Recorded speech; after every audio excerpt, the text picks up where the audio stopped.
right, welcome everyone to another episode of Life After Ball. And today we have Tony Bishop with us. Hey Tony, how you doing? Hey, I'm good in yourself. Thanks for having me. I'm doing good. Thank you for being here. So, as you know, this is a platform where we speak to athlete that has either recently or retired a long time ago, and we just want to understand what your journey to where you are today look like, getting some insight on any advice you might have for our athlete, and just really get to know you better. So, hmm hmm if you'd like to introduce yourself, let us know where your career started in college, and then we can go from there. All right, cool.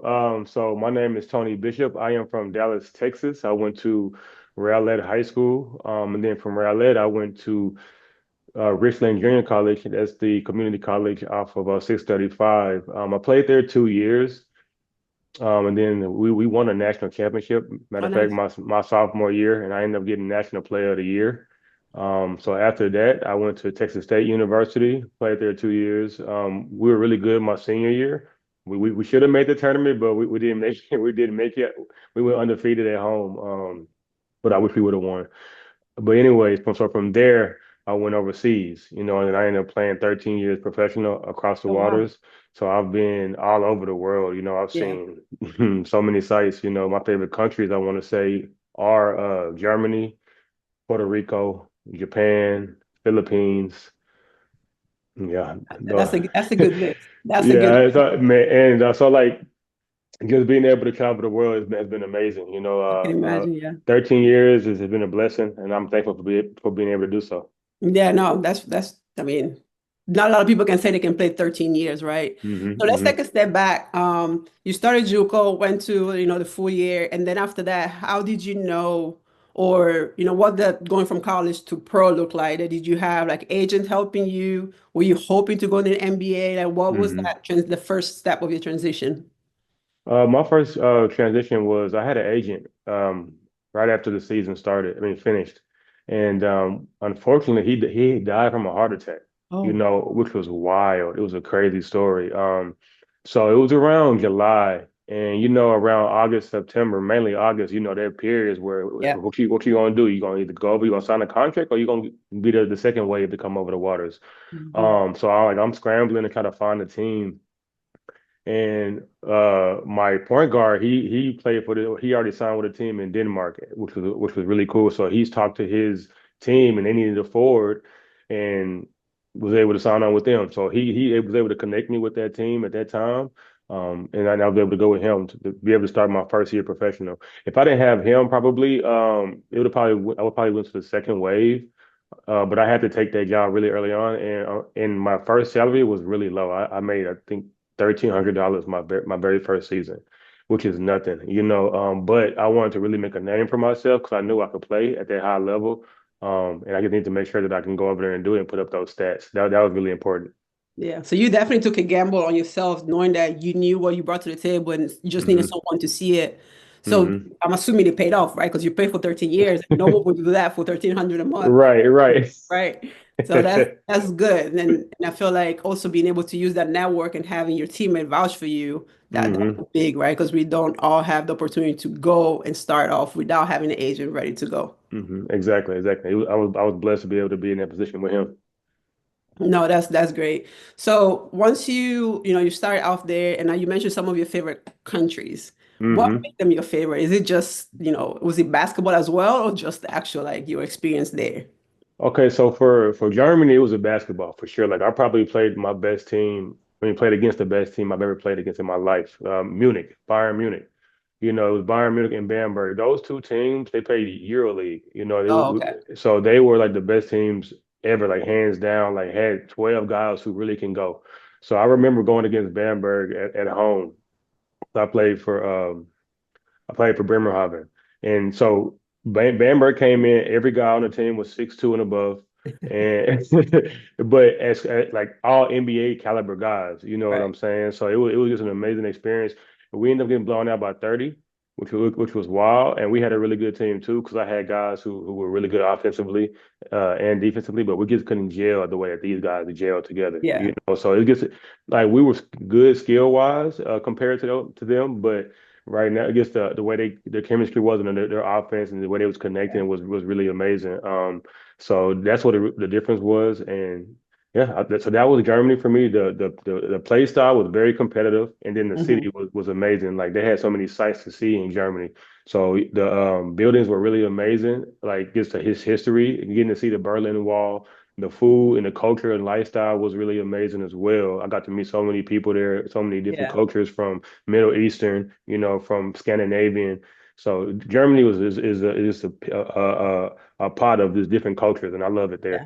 yeah. So it's like that's probably like my number one, Berlin, Germany. And so I'll go from there. And then Denmark, I love Denmark as well because the people are very friendly there and very welcoming. And I just love the culture, the Viking lifestyle that they have over there was was really dope. And then also the food was amazing too. I was surprised how good the food was Really. over there. Yeah, but the only bad part about Denmark was it's super cold. It's super cold and rainy, and sometimes you'll And go don't like you have the 12 hours of daytime and like, yes. So I'm about to say that it may go 2 weeks without seeing the sun at times.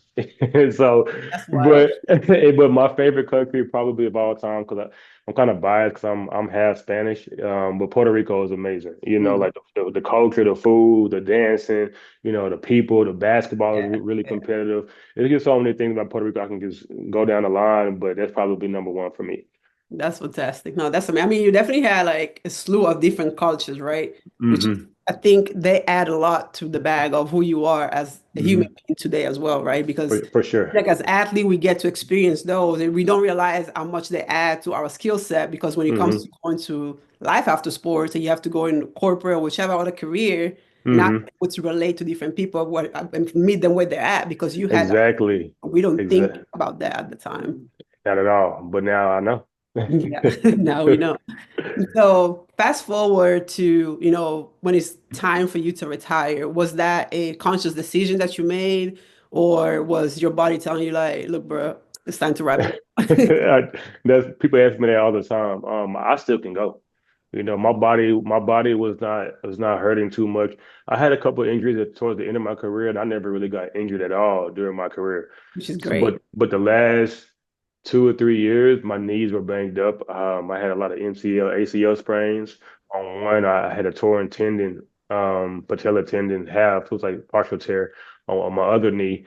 So those kind of like were not a deterrent factor, but they were painful, But my last season, I played the whole season without getting injured, which was great. Yeah, So that wasn't my factor for retiring. My factor for retiring was that I was looking for something different. yeah, It was just for me, it was just the love of the game was going away in a sense. Like I still love basketball, but for me, it was like the doing all the other little things that I used to love to do, which was waking up early, putting up a lot of shots, getting in the yeah, weight room as much as possible, being the first one in practice, making sure I'm tweaking my game to make sure I'm polishing it the right way, that I'm ready and focused and ready to go. Those type of things started to go away. yeah, For me, the basketball sense wise. So, when I knew I started coming to the game, like not really going out there to shoot before shoot around and stuff, that's when I knew it was that's time good. to hang it up. And some of the politics side played a factor too at the end of it, but that's another whole nother topic. But yeah, that was the main thing for me. Yeah, I mean that's really like very self-aware of you, right? Because some people can just keep Hmm. going, just as long as they keep paying me, I don't care, I'm gonna keep going, right? Hmm. Just give less. But you Yes. said to yourself, like if I can't give it my all, I don't want to give nothing at all, which that's, kudos to you because not everyone will be able to have that self-awareness and Hmm. be true to themselves. Exactly. So at what point did you know that, okay, I need to start thinking about what to do next? And how did you go about that? Like thought process. Well, I started actually during COVID. I started during COVID putting plans in place, putting a lot of my business plans that I thought I may be interested in and just trying different avenues, putting my money in different areas, just to figure out what I really wanted to do because I didn't know. Like all I know is basketball. Yeah. That's all I ever known my whole life. So I didn't really know exactly what I really wanted to get into. But I had to figure it out because I knew it was coming. So I guess had to just continue to just put plans in place, continue to find different avenues, business plans. I look from dump trailer businesses to trucking businesses to remember CBD was heavy at the time, so I was looking at doing those things with black labeling and online service to shipping those out. I put a plan in place for that. I put a lot of different plans in place. flipping homes and stuff like that with my fiance and everything. But I guess I didn't know exactly what I wanted to do, but I did start during COVID. So did you already know that whatever it was going to be, you wanted to have like some sort of, why freedom, like on an entrepreneurship path, right? Like you didn't necessarily want to get a 9 to 5 or a job, but Yes. kind of like already knew, nah, I think I'm gonna stick and see how I can invest the money that I've gained playing ball and just do my own thing. Exactly. Like I thought I can go that path for sure. Because like being investing your money and doing different things is great. Like I wanted to be an entrepreneur because I didn't want to like actually be told by somebody at first. I mean, I've been told what to do my whole career, Coaches, yeah. by coaches and stuff. So me knowing that the hard work that I put in basketball, I wanted to be able to translate that to another lifestyle, and I wanted to be able to pivot into something new for me. Um, didn't really want to get into coaching at all. I wanted to do player development, like help kids get to the next level or whatever they wanted to do with their basketball skills. That's my goal, and still my goal right now. But what I did do was I transitioned right into coaching. I went right into coaching. I started at Mesquite Horn High School. I came from Florida to Dallas, and I started school like that next weekend. So I was teaching and coaching as well. Mhm. But if I can give some insight to people, the other players that's coming in, I would say like make sure you have a plan that you know exactly what you want to do. Because I didn't want to do coaching. I didn't want to be in the classroom at all. But I was like in my mind, I was like, I don't want to sit down and just be idle. Just sit there and just let my mind wander and just not do anything. But if I would suggest to these athletes that's in the game right now, take that time to wind down and relax and to figure out what you really want to do and understand like that it's okay to just relax and take a breath. You know what Yeah, I'm saying? yeah, no, Um, absolutely. so I went. So I would say I went into coaching, and then I was at Mesquite Horn, which we had a really good year at Mesquite Horn. We just lost in the regionals, the game away from state. So Mhm. we was really close. And then so now I'm transitioning to Northwestern Mutual, which is a financial advising company. We sell life insurance, disability insurance, investment stocks, and stuff like that. Um, so that's what I'm going into right now. And I just started with that company. So I'm starting to learn a new thing about corporate life and stuff like that. Yeah, yeah. I heard you said pivot. I was like, oh, that's a corporate talk. Pivot is something new. I heard that. Yep. Gotta put Um, in some new words now right. on the back So as vocabulary. Go far ahead. as like, all the steps that you took to try and figure out your next path and like next career, was this just you throwing into the wall and seeing what stuck, or did you have resources or help or support or a network from anyone where you can actually like bounce your ideas off of and really Mhm. get some guidance of what direction to go? Um, I really didn't have no guidance to keep it all the way a buck. I had friends most all my friends were still playing. Mhm. You know what I'm saying? So, we may talk about it here and there, but they still hooping. So they like we all be like, okay. Let's do this trucking thing together. Let's put our money in and do 8 box trucks, 18 wheelers. Just putting our money in different areas that are our ideas. Mhm. So those were me throwing like balls at the wall and stuff like that. But I really didn't have no guidance, so like I was just doing everything myself and just trying to figure it out. I would ask like my dad and my mom, my fiance and stuff like that. But I was kind of hard headed in the sense to because I hear people, but I'm like I want to do it myself. I'm kind of We figure it are. out. We athletes are. We just gotta hit our heads first. So I Exactly, and that's the thing. So what I did was my fiance was telling me like, hey, you need to just take some time to just go home. When we go move back to Dallas, take some time to yourself and see what you really want to do. So I didn't listen to her. So when I got into coaching, and then when I was in the classroom teaching these kids, and when I had a break period, and I'm in there, I'm like, man, like why am I here? Like I love helping kids, mentoring kids, which I've been doing my whole career, but I feel like I'm wasting my time. Mm, I feel like I feel like all the hard work I'm putting into these kids and investing into these kids in this situation that I'm in, it's not coming back. right. You know what I'm saying? So as in like revenue wise. Yeah, yeah, yeah. So I was like, let me go ahead and transition, and which I did, and that's where I'm at with Northwestern Mutual. So I really wish that I had a group of individuals we can bounce our brains off of, and just figure out what we really need to do because I didn't have no that much of a system to for guidance after basketball. Like I had one of my friends when he retired, he went straight into coaching. I had another Hmm. friend who retired, he went straight into coaching. So I had coaches that was telling me, "Hey, you come over here and play. I mean, and coach at my university, help us out here. You can Yeah. come over to this another university." But for me, I didn't want to travel no more. Right. I traveled my whole life. I had a family. I wanted my family to be stationary, my kids to be at school and stay at that school, you Right. know. So I didn't want them traveling around. That's what college basketball does. And Yeah. so for me, I'm like, let me find something that I can do that's stationary, which was coaching at a high school. And now I'm transitioning. So I really do wish that there was a program that I knew about that could help me Hmm. transition. No, that and great plug because you learn about, you learn about global life. We met Hmm. 2 weeks Hmm. ago, and that was going to be my question, right? Like, if global life existed at the time, do you think that that would have been a resource that A, you would have reached out to or taken advantage of, and B, that you think would have been useful to you and your, in your path in the next stage of your life? Yes, I think that you guys would have been 100% useful for me. Y'all would have been a great resource because I would have been able to know to find a path to be able to get into my own lane because y'all have already been there. You have been there, so you can give me a little bit of guidance on what you suggest that I do.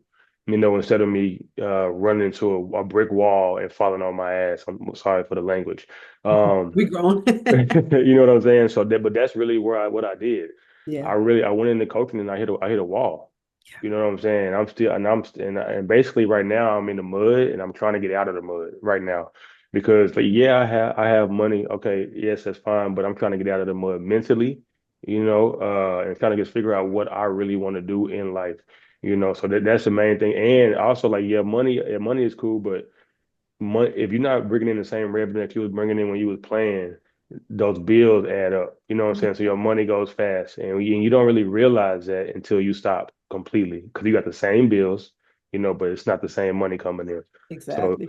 so that's where I'm at right now in my life, and so I'm figuring it out, But I really do wish that I knew you in the program that you have to be able to be that resource for me when I first came out, And I'm like probably like maybe almost a year now, close Yeah. to it.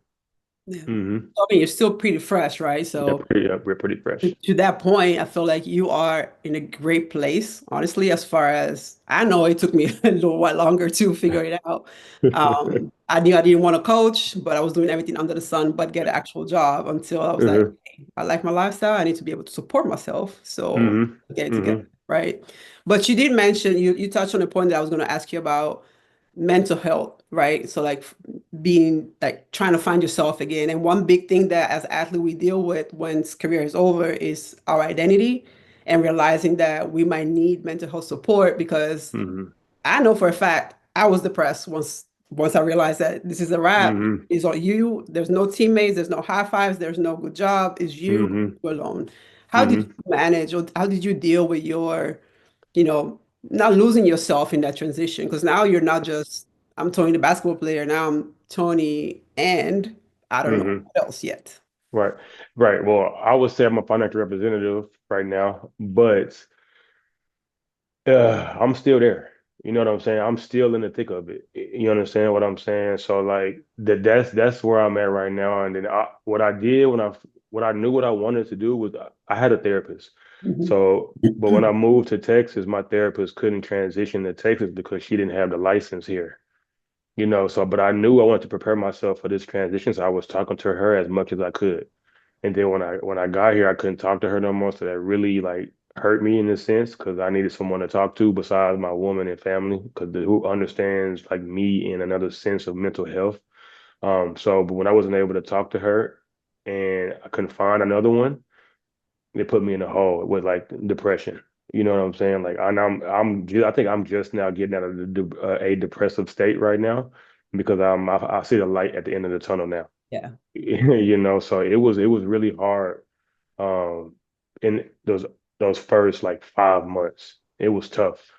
So not many people know. Like it's like I try to talk to my guys about to retire now, Hmm. but it was tough. It was tough. So like getting out of that depressive state, um, you got family issues, you have, money issues, you got like trying to spend your time with your woman, trying to spend time with your family, your kids. There's a lot of stuff that goes on, and you're trying to figure yourself out as well. You know what I'm saying? So it's a different beast. But the good thing about it is that I was at I was at this state when I was early in my career, and I know how to get out of it. So now I can pull that same beast out and bring him out and get him out the Yeah. mud too. So what I would suggest for a lot of athletes is have a foundation, which is my foundation is God. I'm really a strong believer in God and in Jesus Christ, so He is able to guide me because I know that He's gonna always have my back. I can run at Him to know that He sees value in me. You know Hmm. what I'm saying? So He can be able to help me pull me out, and I can hold on to that, and that's my foundation.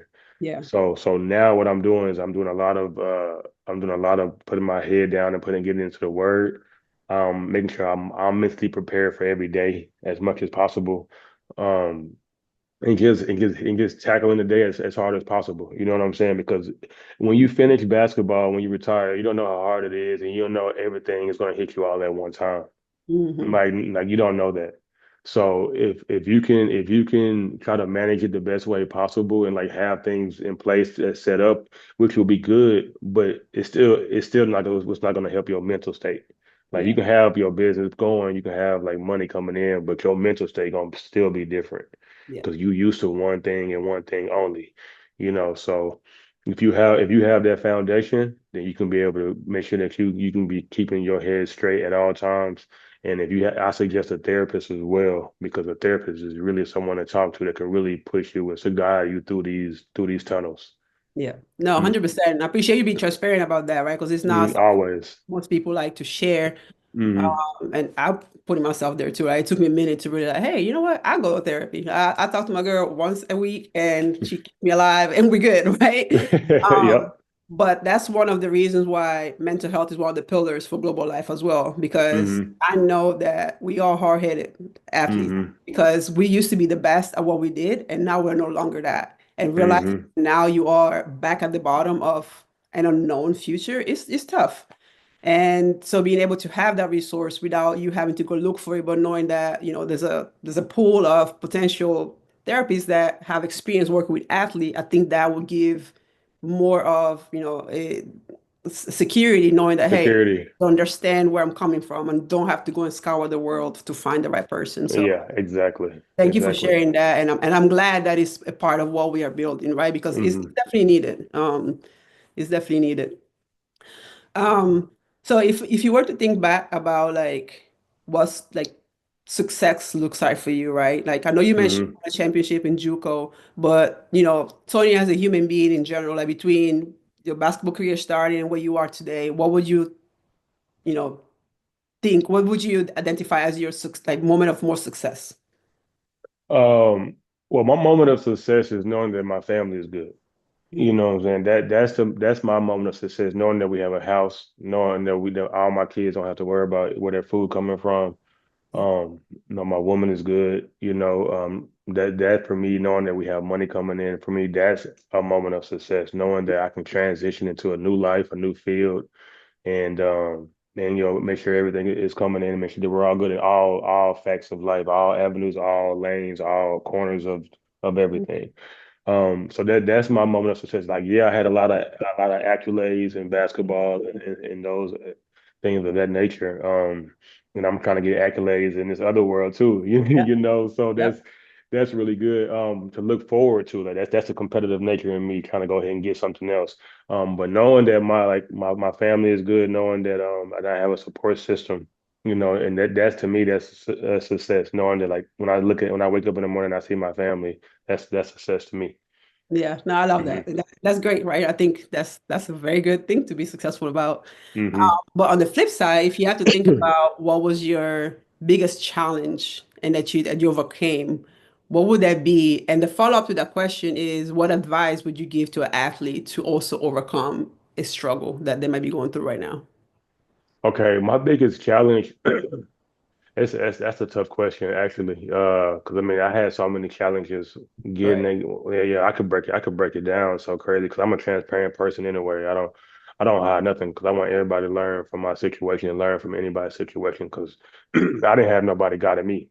Right. You know what I'm saying? So for me, like when I first retired, I had, family issues with my parent, my mom actually. I had, relationship problems. I had not seeing my oldest son issue, you know what I'm saying? I had that. I had not much money coming in with high school because I had a different avenue as well with basketball and the same bills, which we talked about. So trying to juggle all of that at one time when you first retire is hell. You know what I'm saying? That's hell. So I'm just now getting out of a lot of that hell nature right there. I'm just now getting out of that most for the most part. And so that was really tough for me. So what I can say when once you like there's nothing really you can plan or put in place to get from or to plan for that type of situation when you get out of when once you retire. Like that stuff, that's not basketball related, that's not job related. You know what I'm saying? That's life. Yeah. You know what I'm saying? So I would suggest that to have a therapist. I have a mental therapist, have somebody who's been there that you could talk to on a weekly basis to be able to help you through these situations. Because I did have my coach, my head coach at my high school to guide me because he seen me break down. And he was able to be there because he's a former pastor. He was able to talk to me and help me through a situation as well. Um, and like you said, mental therapist. I didn't. If I would have had that at that time, I would have been perfect. I would have been perfect, but it would have been able to guide me a little better. So I had a Yeah. couple of people who was able to help me, but not many. So I really had to do a lot of stuff by myself. Yeah. And I'm still going through it. Yeah. I'm still I'm not out the clear right now, but I'm still going through it, but I'm still keeping my head up and I'm still working each day to make sure that I can uh be as confident, be that leader, be that provider, be that person that everybody knows from basketball who's a relentless athlete who can just bring that same mindset to the life that I have right now and just use that and move forward. No, that makes sense. And I would say this, right? Global Life, we're building the app and we're not 100% ready yet, but we Hmm. are here, we are available. Like if you ever just need to like bounce idea off of one of us and, Hmm. corporate life, what do I need to know that, could set me apart, things like that. We're here, we're Hmm. happy to help and Hmm. to provide that platform for you as well in this space, right? Um, But last question for you then is, Hmm. aside from what you shared already, what would be two big pieces of advice that you would give any athlete transitioning and either already in the process of transitioning or putting their head in the right mindset of, okay, I really need to figure out what I need to do next before I hang up the shoes. What would that advice be? My advice would be for the next person that's looking for retirement, the next athlete, is to make sure you have your money set up in place that you're able to live for a year. That you're able to live for a year at least until you have some. If you have other avenues coming in, great, But if you don't, make sure you have a plan for a savings account or whatever the case may be that you can live for a whole for 12 months. Because so there might be times where you don't have no money coming in and you need to use that money to be able to provide for you and yours or just you. So that's number one. Hmm. Have that plan and have that money in place that you're able to survive for a whole year. And then the second thing is to have a foundation of like a group support system, which is global life, so like global so if you're able to have that right there, like this program that you have, that is a support system that is able to guide athletes to be able to transition. So that's my second advice right there is to be able to make sure that someone these athletes have guidance to be able to look forward to be able to help you manage the lane that you want to go in, manage the money that you have, manage your mental health, manage, okay, you're looking for a job, let's help you going to just find a job. Maybe this may work for you, or maybe this one may work for you. We don't know yet, but I was here, so I can suggest that maybe, this job, because they take on a lot of athletes, so those things like that, those guidance, that support system is big for a transitioning athlete. Yeah, no, thank you for that. Now, Tony, I really appreciate your time. This was a great conversation. Hmm. appreciate your story and you being transparent and, you know, opening up about your experience. And hopefully that helps somebody, resonates with somebody, and, you know, Hmm. be able to take your tips and learn from what you went through, right? Hmm. So thank you for being here today. For everyone that's watching or listening, make sure to follow us on Instagram. The full video will be on YouTube because we know on Instagram we got like 30 seconds max of your interest. Yeah. uh, LinkedIn will also be an article. Hmm. You know, for networking, that's always a good space. Thank you all for listening, and until the next athlete is up.